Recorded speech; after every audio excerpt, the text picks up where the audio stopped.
સુરત શહેરમાં માત્ર 100 દિવસમાં ઠુમ્મર પરિવારના બાળકના 5 અંગોના દાન કરવામાં આવ્યા છે। 5 અંગના દાનથી 4 લોકોના જીવનને રોશની મળી છે। બાળકીની બંને કિડની અને બંને ચક્ષુઓના દાન જીવનદીપ ઓર્ગન ડોનેશન ફાઉન્ડેશન ટ્રસ્ટ દ્વારા કરવામાં આવ્યું છે। સૌરાષ્ટ્રના રાજકોટ જિલ્લાના ઢાંગ ગામના વતની અને હાલ સુરત વેલંજા વિસ્તારમાં રહેતા મનીષાબેન મયુરભાઈ ઠુમ્મરના બેબીના અંગદાનથી 4 જીવનમાં નવા રંગ ઉમેરાયા છે। સુરતમાં મયુરભાઈ પ્લમ્બરિંગનું મજૂરી કામ સાથે સંકળાયેલા છે। જીવનદીપ ઓર્ગન ડોનેશન ફાઉન્ડેશન ટ્રસ્ટ દ્વારા ટૂંકા ગાળામાં આ 18મું અંગદાન છે। મળતી માહિતી મુજબ 23 સપ્ટેમ્બરના રોજ મનીષાબેન મયુરભાઈ ઠુમ્મરને નોર્મલ ડિલિવરી સાથે કામરેજની હોસ્પિટલમાં બેબીનો જન્મ થયો હતો। ત્યાંથી બેબીને તાત્કાલિક સુરત ડાયમંડ એસોસિએશન સંચાલિત ડાયમંડ હોસ્પિટલમાં ખસેડી એનઆઈસીયુ વિભાગમાં બેબીની સારવાર શરૂ કરવામાં આવી હતી। ડાયમંડ હોસ્પિટલના ડોક્ટર અલ્પેશ સિંઘવી તથા ડોક્ટર મિનેશ ભીકડિયા એ તેની સારવાર શરૂ કરી હતી। સઘન સારવાર બાદ 27 સપ્ટેમ્બરના રોજ doctor Alpesh Singhvi, doctor Minesh Bhikhadiya, doctor Mayank Detroja, doctor Urja Ladani દ્વારા બેબીને બ્રેનડેડ જાહેર કરવામાં આવી હતી। બ્રેનડેડ જાહેર થતાની સાથે જ ડાયમંડ હોસ્પિટલના એડમિનિસ્ટ્રેટર ડોક્ટર હરેશ પાગડાએ એક જીવન ઘણા જીવનને પ્રકાશિત કરી શકે છે ના સૂત્રને સાર્થક કરી સેવાનું કામ કરતી સંસ્થા જીવનદીપ ઓર્ગન ડોનેશન ફાઉન્ડેશન ટ્રસ્ટના વિપુલભાઈ તળાવિયાનો સંપર્ક કર્યો હતો।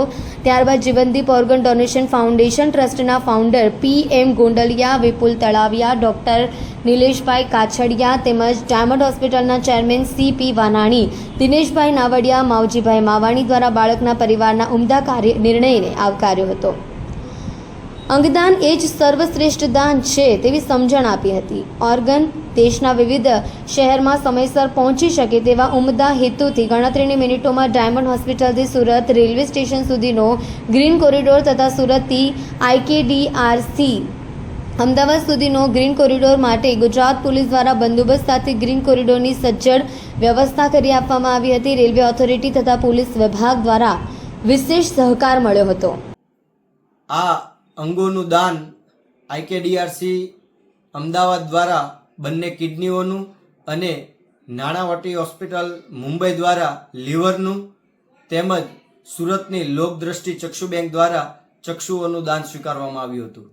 હીરા ઉદ્યોગમાં ભારે મંદીને કારણે રત્ન કલાકારની હાલત કફોડી બની ગઈ છે, જેને લઈને સુરત શહેર કોંગ્રેસ દ્વારા રત્ન કલાકારોના હિતમાં કલેક્ટર કચેરીએ આવેદનપત્ર આપી વિરોધ કર્યો હતો। સુરતનો હીરા ઉદ્યોગ મંદીના માહોલમાંથી પસાર થઈ રહ્યો છે। ઇતિહાસમાં પ્રથમ વખત હીરા ઉદ્યોગમાં ભારે મંદીનો માહોલ ચાલી રહ્યો છે। 2008ની મંદી બાદ જે મંદી આવી છે તેને લઈને રત્ન કલાકારોની પરિસ્થિતિ ખૂબ જ કફોડી બની છે। તમામ યુનિટના માલિકો દ્વારા રત્ન કલાકારોને વેકેશનનો પગાર આપવામાં આવે કે નહીં તેવી ચર્ચાઓ ચાલી રહી છે। ત્યારે આજે હીરા ઉદ્યોગમાં ભારે મંદીને કારણે રત્ન કલાકારની હાલત કફોડી બની ગઈ છે, જેને લઈને સુરત શહેર કોંગ્રેસ દ્વારા રત્ન કલાકારોના હિતમાં કલેક્ટર કચેરીએ આવેદનપત્ર આપી વિરોધ કર્યો હતો।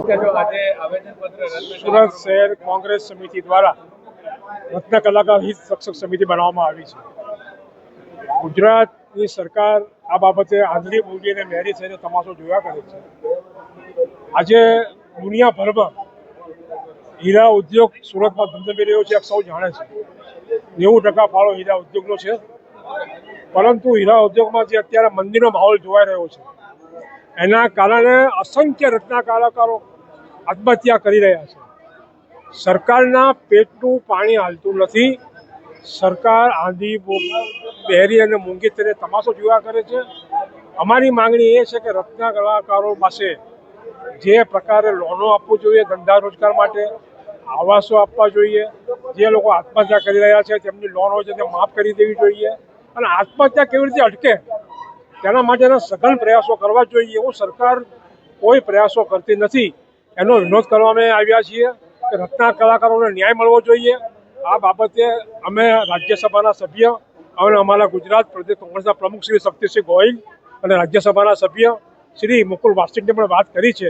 ટૂંક સમયમાં જ અમે ફાઇનાન્સ મિનિસ્ટર જે કેન્દ્રના છે એને પણ મળીશું અને આ રત્ન કલાકારોની જે બાબતો છે એ તમામ બાબતો રજૂઆત કરીને રત્ન કલાકારોને ન્યાય મળે તેના માટે પ્રયત્ન કરીશું। નવરાત્રીના 9 દિવસ ગુજરાતીઓની સાથે સમગ્ર દેશમાં અલગ અલગ જગ્યા પર ગરબાના આયોજનો થાય છે, ત્યારે સુરત નવરાત્રીમાં છેડતી કરતા અસામાજિક તત્વો સાવધાન થઈ જજો, નહીં તો તમે જેલની હવા ખાવી પડશે।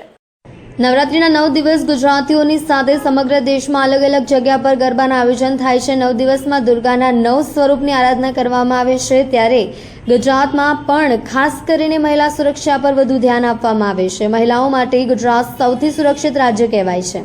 ત્યારે નવરાત્રિમાં પણ ગરબા રમવા જતી વખતે, ગરબે રમીને પરત આવતી વખતે કે યુવતીઓની સાથે છેડતી કે અન્ય ઘટના ન બને તે માટે પોલીસ કટિબદ્ધ છે.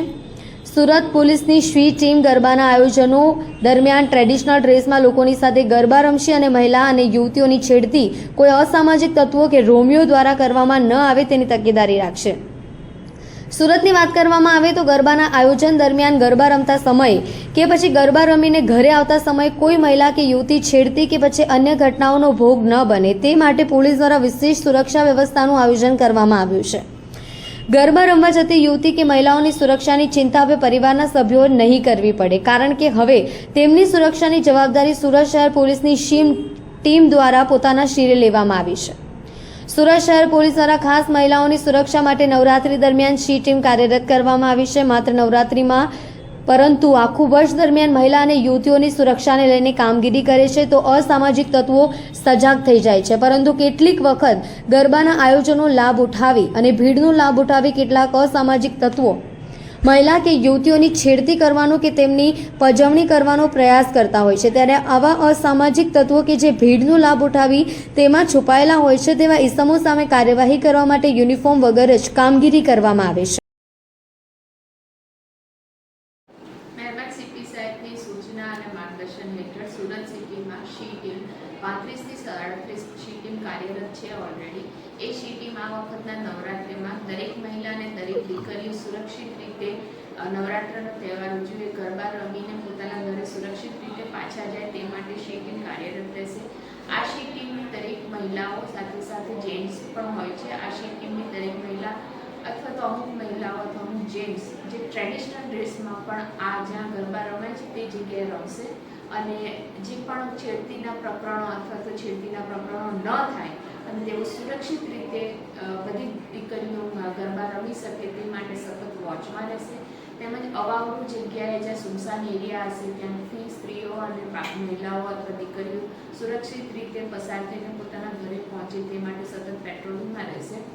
અને 181 અને 100 નંબર પણ આવા બાબતે કાર્યરત રહેશે, કારણ કે જ્યારે કોઈક મહિલા પાછી ઘરે જતી હોય, દીકરી ઘરે જતી હોય ને એમને કોઈની પાસેથી અસુરક્ષિત લિફ્ટ ન લેવી પડે તેના માટે પણ કાર્યરત રહેશે.